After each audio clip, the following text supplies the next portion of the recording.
Hello friends, मैं मेघा स्वागत करती हूँ आपका अपने चैनल स्टडी विद मेघा पाठक पर। देखिए, मैं आपको नवीन हिंदी व्याकरण एवं रचना जो पुरानी बुक थी माध्यमिक शिक्षा बोर्ड की, वो यहाँ पर कंप्लीट करवा रही हूँ। मैंने हिंदी रचना के नाम से वीडियोस बनाए हैं इसके लिए, जो कि नवीन हिंदी व्याकरण एवं रचना है। उस बुक को मैं इसमें कंप्लीट करवा रही हूँ। ये बुक अब मार्केट में अवेलेबल नहीं है क्योंकि माध्यमिक शिक्षा बोर्ड ने ये बुक बंद कर दी है, लेकिन ये बहुत ही बेस्ट बुक थी। और जो पेपर है, जो पेपर सेटर जो पेपर सेट करते हैं वो इसी बुक को आधार बनाते हैं, इसलिए मैं मूलतः इसी बुक को आपको कंप्लीट करवाऊंगी। और इसके अलावा जो नई जो बुक है रचना प्रबोध, उस बुक के भी एग्जाम्पल्स और उस बुक में अगर एडिशनल कुछ दिया है तो वो भी यहाँ पर मैं आपको कंप्लीट करवाऊंगी। तो देखिए, मैं काफ़ी मैटर इसमें से कंप्लीट करवा चुकी हूँ। शब्द ज्ञान जो है वो हम कंप्लीट कर चुके हैं। संज्ञा संधि संज्ञा सर्वनाम क्रिया और विशेषण ये हम कंप्लीट कर चुके हैं। आज मैं आपके लिए समास लेकर के आई हूँ। तो फ्रेंड्स, आप मेरे वीडियो को मेरे चैनल को सब्सक्राइब कीजिए, वीडियो को लाइक कीजिए और दोस्तों के साथ शेयर कीजिए ताकि उन्हें भी बेनिफिट मिल सके। ये बुक जो है वो मार्केट में अवेलेबल नहीं है, तो ये आपके लिए बहुत ही अच्छा गोल्डन अपॉर्चुनिटी है कि अगर आप मेरे वीडियोस को फॉलो करते हैं तो इस बुक को मैं पूरा यहाँ पर कंप्लीट करवाने वाली हूँ। अपने फ्रेंड्स को भी इन वीडियोस को आप शेयर करें जो प्रिपरेशन कर रहे हैं, स्पेशली जो रीट की और सीटेट की तैयारी कर रहे हैं। उनके लिए ये जो चैनल है बहुत ही यूज़फुल है। और आप जो बेल आइकन है उसे भी प्लीज़ प्रेस कर दें ताकि आपको जो नोटिफिकेशन है, मैं जो वीडियो अपलोड करती हूँ उसका नोटिफिकेशन सबसे पहले प्राप्त हो सके। और क्योंकि मैं रेगुलर वीडियोस बना रही हूँ और मैं 3 महीने के अंदर आपका कोर्स जो है वो कंप्लीट करवाने की कोशिश करूँगी।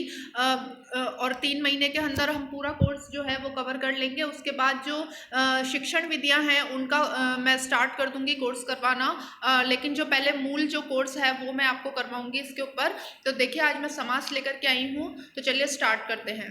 परिभाषा है, देखिए जो मैटर है हिंदी रचना प्रबोध में, हम उस पूरे मैटर को पढ़ेंगे, उसकी कोई भी लाइन नहीं छोड़ेंगे। देखिए, समास शब्द का शाब्दिक अर्थ होता है छोटा रूप। देखिए, समास जो होता है वो किसी भी शब्द को क्या है कि दो जो शब्द लंबा बनता है उसको, उसके मध्य के शब्दों को हटा करके उनको जो उनका पद बांध देता है, उनका रूप जो है वो छोटा कर देता है। समास जो शब्द है उसका अर्थ ही क्या होता है? छोटा रूप होता है। अतः जब दो या दो से अधिक शब्द या पद अपने बीच की विभक्तियों का लोप कर जो छोटा रूप बनाते हैं उसे समास कहते हैं। देखिए, अपने मध्य की जो विभक्तियां हैं उनका लोप करके दोनों शब्द एक छोटा रूप बना लेते हैं, उसे ही समास कहते हैं। सामासिक शब्द या समस्त पद भी उसको कहा जाता है। जैसे रसोई के लिए घर, देखिए एक एग्जाम्पल दिया हुआ है, रसोई के लिए घर, उसमें रसोई के लिए घर शब्दों में से है। के लिए को विभक्ति का जो के लिए की विभक्ति है उसका लोप कर दिया गया है और रसोई घर जो है शब्द वो नया शब्द बन गया है। तो इसी को क्या कहते हैं? समास। इसी को समासिक शब्द कहा जाता है, यानी कि मध्य की विभक्तियों का लोप होकर के एक नया शब्द बन जाता है, उसी को समासिक शब्द कहा जाता है। किसी समस्त पद या समासिक शब्द को उसके विभिन्न पदों एवं विभक्ति सहित पृथक करने की क्रिया को समास विग्रह कहते हैं। जैसे विद्यालय, विद्या के लिए आलय। देखिए, समास जो होता है वो तो क्या करता है? बीच की विभक्ति का लोप करके एक नया शब्द बनाता है, लेकिन समास विग्रह जब किया जाता है तो उसी शब्द में से वापस वो विभक्ति निकाली जाती है। जैसे विद्यालय जो है वो तो समास से बना हुआ शब्द है, लेकिन जब हम इसका समास विग्रह करते हैं तो विद्या के लिए आलय हो जाता है। तो यहाँ पर के लिए का पहले समास में लोप हो गया था, अब उसी विभक्ति को दिखाकर लिया गया है। तो देखिए, जैसे माता पिता, माता पिता जो है द्वंद्व समास का उदाहरण है और इसमें माता और पिता यानी कि और जो विभक्ति है उसका लोप होकर के जो नया शब्द समास में बना वो बना माता और मतलब माता पिता बना, और उसके मध्य की जो विभक्ति थी और उसका लोप हो गया था। अब यदि विग्रह दोबारा किया जाता है तो माता और पिता पूरा शब्द बनेगा। तो देखिए, समास का एक छोटा सा इंट्रोडक्शन था कि समास क्या होता है। और अब बहुत ही इंपॉर्टेंट चीज़ आई है, इसके प्रकार, समास के प्रकार कौन कौन से होते हैं। तो देखिए, समास के 6 प्रकार बताए गए हैं, बहुत ही इंपॉर्टेंट है, आप इस लाइन को अच्छे से याद रखें कि समास के कितने प्रकार हैं। 6 प्रकार। ये कई बार क्वेश्चन बन करके पूछा गया है ये वाला प्रश्न कि समास के कितने प्रकार होते हैं, तो आपको अच्छी तरीके से याद रखना है कि समास के 6 प्रकार होते हैं। देखिए कौन कौन से होते हैं। पहला अव्ययी भाव समास, दूसरा तत्पुरुष समास, तीसरा द्वंद्व समास, चौथा बहुब्रीहि समास, पांचवा द्विगु समास, और ये छठा है फ्रेंड्स, इसमें गलत प्रिंट हो रहा है, छठा कर्मधारय समास। तो देखिए हम एक एक करके सारे समास को लेंगे, क्योंकि वहाँ पर जब आपसे जब क्वेश्चन आएगा तो केवल एग्जाम्पल दिया जाएगा और आपको आइडेंटिफाई करना होगा कई बार कि ये कौन सा समास है, या फिर वो समास दे सकता है और समास का विग्रह भी करवा सकता है कि समास विग्रह करके बताइए, या शब्द दे करके ये पूछ सकता है कि समास का कौन सा प्रकार है। तो हमको पूरा अच्छी तरीके से समास के ऊपर कमांड करनी होगी, समास के एक एक प्रकार का अर्थ समझना होगा, इसमें कौन कौन से एग्जाम्पल हैं वो सब हम देखेंगे। और देखिए इस बुक के अंदर जो एग्जाम्पल हैं वो एग्जाम्पल उन्हीं एग्जाम्पल में से जो क्वेश्चन पेपर में उठा करके सीधे ही ले लिए जाते हैं, इसीलिए मैं इस बुक को कंप्लीट करवा रही हूँ। इसके बाद में रचना प्रबोध के अंदर भी अगर अलग से कोई एग्जाम्पल दिए हुए होंगे, जो नई हिंदी रचना प्रबोध की जो बुक चल रही है उसके अंदर अगर कोई एडिशनल एग्जाम्पल है इनके अलावा भी, क्योंकि वो इसी को बदलकर वो बुक बनाई गई है, उसमें तकरीबन पूरा मटेरियल इसी बुक का लिया गया है, लेकिन इस बुक में क्या है, ज़्यादा है, थोड़ा मटेरियल ज़्यादा है और उसमें थोड़ा सा कम कर दिया गया है ताकि बच्चों पर बर्डन थोड़ा सा कम रहे। इसीलिए मैंने इस बुक को आधार बनाया है ताकि उस बुक की भी प्रिपरेशन पूरी की पूरी इसी बुक में आपके एक ही बार में हो जाए। तो देखिए हम आगे बढ़ते हैं कि अव्ययी भाव समास क्या होता है। तो देखिए अव्ययी भाव समास में प्राय पहला पद प्रधान होता है। आपको अंडरलाइन कर लेना है इसको कि पहला पद प्रधान होता है, क्योंकि जो पहला पद है मतलब इसके अंतर्गत आपको ये याद रखना है, वो सीधा सा देगा कि अव्ययी भाव समास में कौन सा पद प्रधान होता है। तो देखिए इसका जो आंसर हो जाएगा वो हो जाएगा पहला पद प्रधान होता है। पहला पद या तो पूरा अव्यय होता है या पूरा पद ही अव्यय बन जाता है, मतलब पहला पद या तो अव्यय होगा या फिर पूरा का पूरा जो पद है वो अव्यय बन जाएगा। देखिए अव्यय क्या होता है, सबसे पहले तो हमें ये पता होना चाहिए, अव्यय वे शब्द होते हैं जो लिंग वचन काल किसी भी परिस्थिति में नहीं बदलते, यानी कि जो शब्द बन चुके हैं अव्यय के रूप में वो किसी भी परिस्थिति में नहीं बदलते, वो किसी के भी आगे जुड़ते हैं तो उसी में जो उनका रूप है उसी तरीके से बदलते हैं, उसी तरीके से रहते हैं, चाहे वो किसी काल में हो, कोई लिंग उनका बदल जाए, चाहे स्त्रीलिंग के आगे लगे या पुल्लिंग के आगे लगे, भविष्य काल में लगे या भूतकाल में लगे, उनका कोई रूप नहीं बदलता है। तो देखिए देख लेते हैं हम एग्जाम्पल से कि कौन कौन से ऐसे शब्द हो सकते हैं।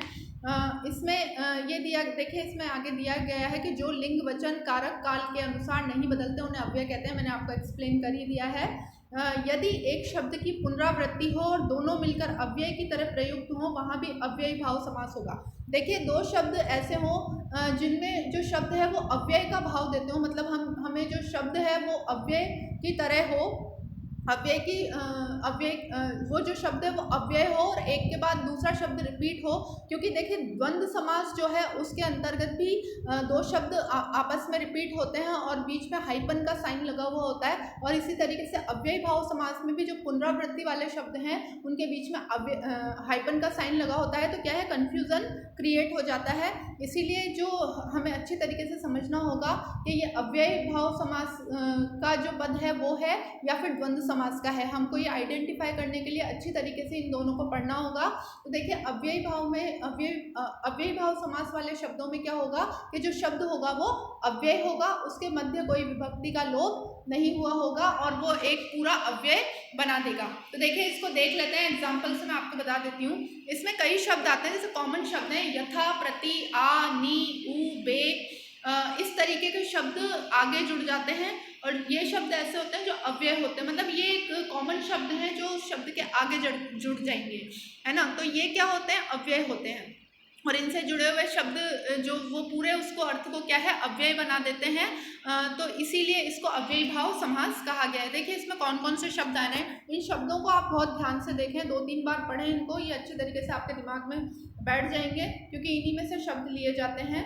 यथाशक्ति बहुत बार आया हुआ ये शब्द है, काफ़ी सारे एग्जाम्स में इसको देखा गया है कि ये कौन से मतलब देकर के ये शब्द देकर के आपको कह देगा कि कौन से उसका शब्द है, कौन से समास का। तो देखिए हम यथा जो है शब्द इसके अंदर, उस यथा से ही हमको पता चल रहा है कि ये जो है अव्यय है, यथा जो है एक अव्यय है और इसके आगे जुड़ा हुआ है, तो ये अव्ययी भाव समास का ही शब्द है। इसका जो अर्थ होता है वो होता है शक्ति के अनुसार। इसी तरीके से यथाशीघ्र, यथाक्रम, यथाविधि, यथाअवसर, यथेच्छा। देखिए यथा यथा, देखिए मैंने अभी अभी आपको बताया था यथा, प्रति, आ, नी, उ, बे, ये कॉमन शब्द हैं जो कि अव्यय के अंदर आते हैं और ये मूल शब्द के आगे जुड़ जाते हैं और अव्ययी भाव में इसको बदल देते हैं। तो देखिए यथा से बने हुए शब्द आपको मैंने बताए। अब देखिए प्रति जो मैंने शब्द बताया था उससे बने हुए शब्द देखिए, प्रतिदिन यानी कि प्रत्येक दिन, दिन दिन या हर दिन, ठीक है। देखिए अगर ये दिन दिन शब्द अगर दे देता है तो ये भी अव्ययी भाव समास का ही रूप है, क्योंकि दिन जो है वो शब्द भी एक अव्यय है, वो किसी परिस्थिति में नहीं बदलता, उसका लिंग वचन काल सब एक जैसा रहता है। और इसी तरीके से अगर दिन हाइपन लगा करके दिन दिन लिख दे तो वो द्वंद्व समास का एग्जाम्पल ना होकर के किसका होगा, वो एग्जाम्पल होगा अव्ययी भाव समास का। तो देखिए जैसे प्रत्येक, प्रति प्लस एक, संधि विच्छेद करके अगर हम देखते हैं प्रति प्लस एक, तो इसमें प्रति शब्द जो है वो अव्यय है, तो ये भी अव्ययी भाव समास है। प्रत्यक्ष, प्रति प्लस अक्ष यानी अक्षी यानी आंख के सामने, ठीक है, तो ये भी प्रति जो है इसमें भी अव्यय शब्द निकल करके आ रहा है। अब देखिए घर घर, अब ये घर घर जो शब्द है ये अगर दे दिया जाए और दोनों ऑप्शंस में दो चीज़ें हों कि ये अव्ययी भाव समास है या द्वंद्व समास है, तो हम कंफ्यूज हो सकते हैं। तो देखिए घर जो शब्द है वो एक अव्यय शब्द है, उसका रूप नहीं बदलता है। तो और घर घर मिलकर क्या हो गया, प्रत्येक घर यानी कि हर घर की बात हो रही है। इसी तरीके से जो जैसे ये घर घर शब्द है ये एक अव्यय है यानी कि हर घर की बात हो रही है। और यदि ये द्वंद्व समास में होता तो इसके मध्य क्या है, और शब्द आता, जैसे घर और घर, घर और घर अगर ऐसा संधि विच्छेद निकलता होता है किसी चीज़ का तो वो द्वंद्व समास होता है। द्वंद्व के अंदर और या शब्द आया होता है, जबकि जो अव्ययी भाव का जो अगर ऐसा शब्द दिया हुआ हो आपको तो वो एक अव्यय होगा और उसके अंदर और या नहीं निकलेगा, वो पूरे उसको अव्यय बना देगा। इसी तरीके से देखिए हाथों हाथ, रातों रात, बीचों बीच, साफ साफ। अब ये साफ जो है ये भी एक अव्यय है, इसका रूप भी नहीं बदलता। तो अगर साफ साफ लेके, ये बहुत अच्छी तरीके से आपको माइंड में रखना है क्योंकि कंफ्यूजन के लिए वो ज़रूर देगा आपको द्वंद्व समास और अव्ययी भाव समास, इन दोनों को ऑप्शन में ज़रूर देगा ताकि बच्चा कंफ्यूज हो जाए और गलती करने की संभावना बढ़ जाए। आपको पता ही है कि पेपर का स्टैंडर्ड बहुत हाई होता है, तो आपको अच्छी तरीके से ये दिमाग में रखना है कि ये साफ साफ जो है अव्ययी भाव समास है। अब देखिए यथा, प्रति हो गए और अव्यय से बने हुए शब्द भी हमने देख लिए, रिपीटेशन यानी पुनरावृत्ति वाले शब्द।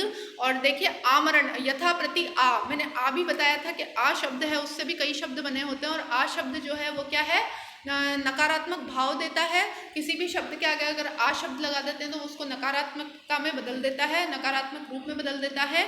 और जो है आमरण, जैसे देखिए आमरण, आमरण जो है उसमें आ जो शब्द है वो अव्यय है। देखते ही हमको इन शब्दों को ही याद रख लेना है, भले यथा, प्रति, आ, नी, उ, बे, इस तरीके के जो शब्द हैं। और पुनरावृत्ति वाले शब्द अगर दिए गए हों तो हमको ये देख लेना है कि पुनरावृत्ति में जो शब्द है उसमें विभक्ति में और या ना निकले एक तो, और दूसरी बात है कि जो शब्द दिया गया है वो अव्यय हो तो वो अव्ययी भाव का उदाहरण रहेगा। और देखिए इसमें इसी तरीके से दिया गया है आमरण, आसमुद्र, भरपेट। देखिए भर शब्द है, भर शब्द भी एक अव्यय शब्द है, भर जो है वो भी अव्यय शब्द है। अनुकूल, अनु जो शब्द है इसमें अ लग रहा है तो ये अनुकूल भी जो है अव्यय शब्द हो गया। या देखिए या वापस लग गया है, याव जीवन यानी जीवन पर्यंत, तो इसमें भी या जो है वो अव्यय है। और पहला पद अव्यय में क्या होता है, प्रधान होता है, ये आपको याद रखना है। फिर ये नी है, यथा, प्रति, आ, नी। देखिए नी आ गया, नी से निर्विवाद हो गया तो ये नी शब्द है, ये भी इसमें अव्यय है। दर, असल में दर शब्द है वो अव्यय है, उसका भी रूप नहीं बदलता। बाकायदा में देखिए बा जो शब्द है वो भी अव्यय है, उसका भी रूप नहीं बदलता। तो देखिए हमने अव्यय से रिलेटेड जितने भी शब्द हैं जो इसमें दिए गए हैं वो हमने देख लिए हैं। मैं एक बार हिंदी रचना प्रबोध की जो नवीन बुक है उसको भी एक बार एनालाइज कर लूँगी, अगर उसमें कोई एडिशनल दिए गए हैं शब्द तो हम उनको भी मैं आपके सामने ले आऊँगी ताकि आपको बिल्कुल डाउट ना रहे। माध्यमिक शिक्षा बोर्ड से रिलेटेड जितनी भी बुक है उसका पूरा कोर्स हम लोग कवर करेंगे। और देखिए सेकंड जो प्रकार है वो है तत्पुरुष समास। तो देखिए तत्पुरुष समास में दूसरा पद प्रधान होता है, अर्थात विभक्ति का लिंग वचन दूसरे पद के अनुसार होता है। तो देखिए तत्पुरुष जो समास है उसमें क्या होगा, दूसरा पद प्रधान होगा। इसका विग्रह करने पर कर्ता व संबोधन की विभक्तियों ने, हे, ओ, अरे के अतिरिक्त किसी भी कारक की विभक्ति प्रयुक्त होती है तथा विभक्तियों के अनुसार ही इसके उपभेद होते हैं। देखिए जैसे कर्ता ने कर्म को करण से संप्रदान के लिए अपादान से पृथक होने के अर्थ में संबंध काके की रारेरी अधिकरण में पर ऊपर आदि संबोधन हे अरे ओ। देखिए ये जो है वो क्या है, कारक, और ये इनके चिन्ह हैं। तो हम क्या करेंगे कि जो शब्द है उसको तोड़ करके देख लेते हैं, उसका विग्रह करके देख लेते हैं कि इसमें कौन सी जो है विभक्ति निकल रही है, और उसी विभक्ति के अनुसार उसका नामकरण हो जाता है। तो देखिए ये है कृष्णार्पण, कृष्ण को अर्पण, यानी कि इसमें जो है दूसरा पद जो है वो प्रधान होता है, मतलब अर्पण किसको है, कृष्ण को। तो कृष्ण को अर्पण यानी कि कर्ता ने कर्म को, तो ये जो हो गया कर्मधारय समास का उदाहरण हो गया, क्योंकि इसमें कर्म को जो है वो निकल रहा है। तो ये जो है कर्म तत्पुरुष का उदाहरण है। नेत्र सुखद, नेत्र को सुखद, यानी कि को जो शब्द है ये भी कर्म की विभक्ति है। वन गमन, वन को गमन, यानी कि को जो है वो भी कर्म तत्पुरुष की विभक्ति है। जेब कतरा, जेब को कतरने वाला यानी कि को कर्म तत्पुरुष की विभक्ति है। और प्राप्तोदक यानी कि उदक को प्राप्त होने वाला यानी कि को जो है वो भी कर्म की विभक्ति है। इसी प्रकार जो करण है, देखिए कर्ता ने कर्म को करण से, अब करण से या के द्वारा, अगर कोई काम से या के द्वारा होता है इस तरीके की विभक्ति निकलती है तो वो करण तत्पुरुष होता है। जैसे ईश्वर प्रदत्त, ईश्वर से प्रदत्त। हस्त लिखित, हस्त से लिखित। तुलसी कृत, तुलसी द्वारा कृत, के द्वारा हो गया। दयार्थ, दया से आद्र। रत्न जड़ित, रत्नों से जड़ित। तो देखिए जो विभक्ति है हमको शब्द को तोड़ करके देखना पड़ेगा कि इसमें क्या निकल रहा है। अगर विभक्ति इस तरीके की निकलती है तो वो क्या हो गया, आपके करण तत्पुरुष समास। इसी तरीके से संप्रदाय तत्पुरुष में निकलता है के लिए जो है विभक्ति वो निकलेगी। जैसे हवन सामग्री मतलब हवन के लिए सामग्री। विद्यालय मतलब विद्या के लिए आलय। गुरु यानी गुरु के लिए दक्षिणा। बलि पशु यानी बलि के लिए पशु। तो के लिए जो है वो विभक्ति उसमें लोप हो रहा है, और तो इससे हम आइडेंटिफाई कर लेंगे कि इसमें जो विभक्ति है वो क्या निकल रही है, के लिए। और के लिए क्या है, संप्रदाय तत्पुरुष की विभक्ति है। इसी तरीके से देखिए कर्ता ने कर्म को करण से संप्रदाय के लिए अपादान से पृथक होने के अर्थ में। अब जो अपादान तत्पुरुष जो है उसमें जो अर्थ निकलेगा वो किसी चीज से पृथक होता हुआ निकलेगा। जैसे ऋण से मुक्त मतलब ऋण से पृथक हो गया, वो ऋण से मुक्त हो गया। तो ऋण से मुक्त मतलब ऋण से पृथक हो गया। ऊपर भी हमने से पढ़ा था, कर्ता ने कर्म को करण से, करण जो कारक था उसमें से पढ़ा था, लेकिन उसमें से पृथक वाला नहीं आ रहा था, के द्वारा वाला अर्थ निकल रहा था, इसलिए वो करण तत्पुरुष था। और ये जो है वो अपादान तत्पुरुष में क्या होगा, आपके अपादान तत्पुरुष में से पृथक यानी कि से अलग होने का भाव आएगा। जो से शब्द है वो किसी से अलग होने का भाव देगा, तो वही अपादान तत्पुरुष है। देखिए ऋण से मुक्त, ऋण से मुक्त। पदच्युत, पद से च्युत। मार्ग भ्रष्ट, मार्ग से भ्रष्ट। धर्म विमुख, धर्म से विमुख। देश निकाला, देश से निकाला, या है ना। तो इसमें क्या हो रहा है कि अलग होने का भाव आ रहा है। इसी तरीके से संबंध तत्पुरुष में क्या होगा, का के की निकलेगा, यानी कि कोई संबंध बताएगा। मंत्री परिषद, मंत्रियों की परिषद, मंत्रियों से संबंधित परिषद। प्रेम सागर, प्रेम का सागर। राजमाता, राज की माता, राजा की माता। अमचूर, आम का चूर्ण। रामचरित, राम का चरित। इसी तरीके से अधिकरण तत्पुरुष में क्या आएगा, देखिए में पर, ऊपर आदि। देखिए वनवास, वन में वास करने वाला।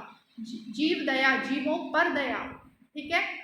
ध्यान मग्न, ध्यान में मग्न। अब हमको इसको निकालने का सिर्फ एक ही तरीका होता है कि हम जो शब्द दिया गया है हमसे वो पूछेगा कौन सी विभक्ति है या तत्पुरुष समास में कौन सा वाला तत्पुरुष समास है, तो हमको उसको विभक्त करके देखना पड़ेगा। इनको आप रट लीजिए। कर्ता ने कर्म को करण से संप्रदान, लिख लीजिए आप जो मैं बोल रही हूँ। कर्ता ने कर्म को करण से संप्रदान के लिए अपादान से पृथक होने के अर्थ में संबंध काके की रारेरी संबोधन में पर ऊपर आदि और अधिकरण में पर ऊपर आदि और संबोधन हे अरे ओ। तो देखिए ये इस तरीके का जो विभक्तियां निकल रही हैं वो उसका नामकरण करती हैं। तो देखिए अधिकरण में पर ऊपर आदि था, तो देखिए एग्जाम्पल में हम जीव दया, जीवों पर दया पड़ चुके थे। ध्यान में मग्न, ध्यान मग्न। घुड़सवार, घोड़े पर सवार। घृतानंद, घी में पकान। कवि पुंगव, कवियों में श्रेष्ठ। तो देखिए इस तरीके का जो अर्थ है वो निकलेगा। अब हम द्वंद्व समास देखते हैं। द्वंद्व समास में दोनों पद प्रधान होते हैं। जो द्वंद्व समास होता है उसमें दोनों पद प्रधान होते हैं और प्राय मतलब अधिकतर जो पद दिए हुए होते हैं वो पद क्या है, एक दूसरे से विलोम अर्थ लिए हुए होते हैं, उसे ही द्वंद्व समास कहते हैं। देखिए इसमें जो विग्रह है उसको करने पर और या का प्रयोग किया जाता है। मतलब इसमें जब शब्द का विग्रह किया जाएगा तो उसमें और या का अर्थ निकलेगा। अव्ययी भाव में क्या होता है, शब्द अव्यय होता है, जो शब्द होता है वो अव्यय होता है और उसमें और या का अर्थ ना निकल कर के पूरे पद को अव्यय बना देता है। जैसे घर घर है, अब देखिए आपको लगेगा कि माता पिता जैसा ही तो वो शब्द भी है, लेकिन माता पिता एक तो विलोम शब्द है और उसमें जो घर है मतलब उसमें पुनरावृत्ति होती है शब्द की। जो पहला शब्द दिया होगा एक तो वो अव्यय होगा और दूसरी बात है उसकी पुनरावृत्ति, वही शब्द दूसरा दिया हुआ होगा और बीच में हाइपन का साइन होगा, उसी को क्या कहते हैं, अव्यय भाव। वो वहाँ देखते ही हमको पहचान जाना है कि अव्यय भाव समास के बारे में बात हो रही है। जबकि द्वंद्व समास जो होता है उसमें दोनों शब्द जो होते हैं वो एक दूसरे के ऑपोजिट होते हैं। जैसे माता और पिता, देखिए माता और पिता निकल रहा है, दाल और रोटी, पाप और पुण्य, अन्न और जल, जल और वायु, फल और फूल, भला या बुरा। देखिए शब्द जो है उसको तोड़ने पर और या निकलेगा, तो भला या बुरा, रुपया और पैसा, अपना या पराया, नील और लोहित, लोहित का मतलब लाल होता है, धर्माधर्म, धर्म या अधर्म। देखिए धर्माधर्म है ना, तो वो इसमें धर्म या अधर्म है ना, जो शब्द है वो आप समझ रहे होंगे कि इसमें क्या निकल रहा है, या और निकल रहा है। जब विभक्ति का समास का विग्रह किया जाता है तो या और या निकलता है। सुरासुर, सुर या असुर, शीतोष्ण, शीत या उष्ण, यशापशय, यश या अपशय, शीता तप, शीत या आतप। तो देखिए शास्त्रास्त्र, शस्त्र और अस्त्र, कृष्णार्जुन, कृष्ण और अर्जुन। आपको ये अब समझ में आ गया होगा कि द्वंद्व समास में जब विग्रह किया जाएगा तो क्या निकलेगा, और या, और जब अव्ययी भाव में वैसा ही शब्द होगा तो जो शब्द होगा वो अव्यय होगा और उसी की पुनरावृत्ति दूसरे शब्द में हो रही होगी, यानी कि बीच में जो साइन लगा हुआ होगा उसी की उसी की जो पुनरावृत्ति है वो दूसरे शब्द में हो रही होगी। तो अब हम बहुब्रीहि समास देख लेते हैं और इसमें मैं केवल इस वीडियो में, बहुत ही लंबा वीडियो हो गया है फ्रेंड्स, इसमें मैं बहुब्रीहि समास ही बताऊंगी। बाकी के जो दो समास है वो हम किसी और वीडियो में, इसके बाद जो मैं वीडियो लेकर के आऊँगी उसमें लेंगे। तो देखिए बहुब्रीहि समास हम देख लेते हैं। बहुब्रीहि समास में कोई भी पद प्रधान नहीं होता, इसमें प्रयुक्त पदों के सामान्य अर्थ की अपेक्षा अन्य अर्थ की प्रधानता रहती है। इसका विग्रह करने पर वाला, है, जो, जिसका, जिसकी, जिसके, वह आदि आते हैं। तो देखिए जो बहुब्रीहि समास होता है उसमें क्या होता है कि तीसरा पद यानी कि कोई अन्य पद ही प्रधान हो जाता है। दोनों पद यानी कि समास विग्रह करने पर जो दो पद निकलते हैं वो प्रधान ना होकर के क्या होता है, तीसरा पद यानी कि कोई अन्य पद ही प्रधान होता है। तो देखिए देख लेते हैं हम गजानन। देखिए गजानन जो है, गज का है आनंद जिसका, मतलब जिसका जो आनंद है यानी कि सिर है जिसका वो गज का है। तो देखिए कोई भी हो सकता है, लेकिन के जिसके सिर के जो गज जैसा जिसका सिर हो वैसा कोई भी व्यक्ति गजानन हो सकता है, लेकिन इसका जो अर्थ प्रयुक्त होता है वो एक विशिष्ट अर्थ में जाकर के प्रयुक्त होता है श्री गणेश के लिए। तो इसमें जो है जो अर्थ निकलेगा वो तीसरा जो पद है वो कोई विशिष्ट पद होगा, उसके लिए वो अर्थ निकलेगा, सामान्य अर्थ में वो अर्थ नहीं निकलेगा। बस यही इसकी पहचान होती है। बहुब्रीहि समास के अंतर्गत जो भी तीसरा अर्थ निकलता है वो किसी विशिष्ट अर्थ में निकलता है। जैसे कि त्रिनेत्र, तीन है जिसके नेत्र, तो तीन नेत्र वाला तो कोई भी हो सकता है, लेकिन किसके लिए ये इस्तेमाल होता है, ये शिव के लिए समर्पित शब्द है त्रिनेत्र। ऐसे ही चतुर्भुज विष्णु के लिए समर्पित है, षडानन जो है वो कार्तिकेय के लिए समर्पित है, दशानन जो है रावण के लिए, घनश्याम जो है कृष्ण के लिए। घन जैसा श्याम है जो मतलब जिसका जो रूप रंग है वो श्याम वर्ण है, और जो कि घन यानी बादल जैसा श्याम वर्ण है जिसका, तो कोई भी हो सकता है, लेकिन जो विशिष्ट अर्थ है उसका वो कृष्ण के लिए चला जाता है। ऐसे ही पीताम्बर, पीत है अंबर जिसका, यानी पीले कलर का जिसका आंचल है, कोई भी हो सकता है, लेकिन जो समर्पित शब्द है वो किसके लिए चला जाता है, विष्णु के लिए। ऐसे ही चंद्रचूड़, ये भी जो चंद्रचूड़ है वो शिव के लिए होता है, यानी कि जिसके चंद्रचूड़ पर है जिसके, मतलब यानी कि जिसके सर के ऊपर चंद्र लगा हुआ है, चंद्रचूड़ कहते हैं, यानी कि वो भी क्या है, शिव है। गिरिधर, गिरिधर आप सबको पता है कृष्ण के लिए होता है। मुरारी, मुरारी भी श्री कृष्ण के लिए है। आशुतोष जो है वो श्री कृष्ण के लिए। नील लोहित जो है वो भी क्या है, शिव के लिए है। वज्रपाणी जिसके हाथ में वज्र है वो इंद्र है, ठीक है। सुग्रीव, सुंदर है ग्रीवा जिसकी, लेकिन ये सुग्रीव के लिए है। मधुसूदन है वो कृष्ण के लिए है। अजानुबाहु जो है वो, अजानुबाहु नीलकंठ, नीलकंठ भी है जो शिव के लिए है। महादेव, मयूरवाहन, कमल नयन, कनकटा, जलज, वाल्मीकि, दिगंबर, कुशाग्र बुद्धि, मंद बुद्धि, जितेंद्रिय, चंद्रमुखी, अष्टाध्यायी। देखिए इतने सारे शब्द जो नई जो बुक है उसके अंदर भी नहीं दिए हैं, इसीलिए मैंने आपको नवीन हिंदी व्याकरण से तैयारी करवाने का डिसाइड किया था। तो देखिए 4 जो हैं वो समास हम इसमें कवर कर चुके हैं। बाकी के बचे हुए 2 समास मैं आपके लिए नेक्स्ट वीडियो में लेकर के आऊँगी। तो मिलते हैं नेक्स्ट वीडियो में। धन्यवाद।